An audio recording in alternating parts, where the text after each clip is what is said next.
Kerala Congress democratic പാർട്ടിയെ NDA ഘടകകക്ഷിയാക്കിയതിൽ അഭിമാനിക്കുന്നുവെന്ന് chairman Saji Manjakadambil പറഞ്ഞു. കേരളത്തിലെ ഇടത് വലതു മുന്നണികളുടെ കൂട്ടായ്മയായ ഇന്ത്യ മുന്നണിയുടെ അവസരവാദ രാഷ്ട്രീയം തുറന്നുകാട്ടി വരുന്ന ത്രിതല പഞ്ചായത്ത് തെരഞ്ഞെടുപ്പിൽ കേരള കോൺഗ്രസ് കൂടി പങ്കാളിയായ എൻഡിഎ കരുത്ത് തെളിയിക്കുമെന്നും സജി കൂട്ടിച്ചേർത്തു. കേരള കോൺഗ്രസ് ഡെമോക്രാറ്റിക് പാർട്ടിയെ സംബന്ധിച്ചിടത്തോളം ഏറ്റവും അഭിമാനകരമായ ദിവസമാണ്, ആനന്ദകരമായ ദിവസമാണ്. ഈ പാർട്ടി ജന്മം കൊണ്ട് വളരെ ചുരുങ്ങിയ നാൾ മാത്രമേ ഉള്ളൂ.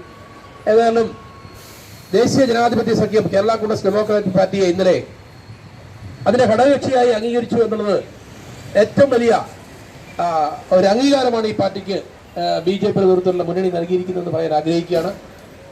ഇവിടെ നമുക്കറിയാം, രണ്ട് മുന്നണികൾ, ഇടതു വലതു മുന്നണികൾ, ആ മുന്നണികൾ മാത്രമാണ് കേരളത്തിലെ പ്രധാനപ്പെട്ട കക്ഷികളായി മുന്നോട്ട് പോകുന്നതെങ്കിൽ ഇവിടെ നമ്മൾ കണ്ടു, ഈ കഴിഞ്ഞ പാർലമെന്റ് തെരഞ്ഞെടുപ്പിൽ സുരേഷ് ഗോപിയുടെ വിജയത്തോടുകൂടി ഇവിടെ കേരളത്തിൽ പുതിയൊരു മാറ്റത്തിന് തുടക്കം കുറിച്ചിരിക്കുകയാണ് എൻഡിഎയുടെ നേതൃത്വത്തിൽ. ആ മാറ്റത്തിന്റെ ഭാഗമാകാൻ ഞങ്ങൾ കൂടി സാധിച്ചതിൽ ഞങ്ങൾക്ക് സന്തോഷമുണ്ട്, അഭിമാനമുണ്ട്.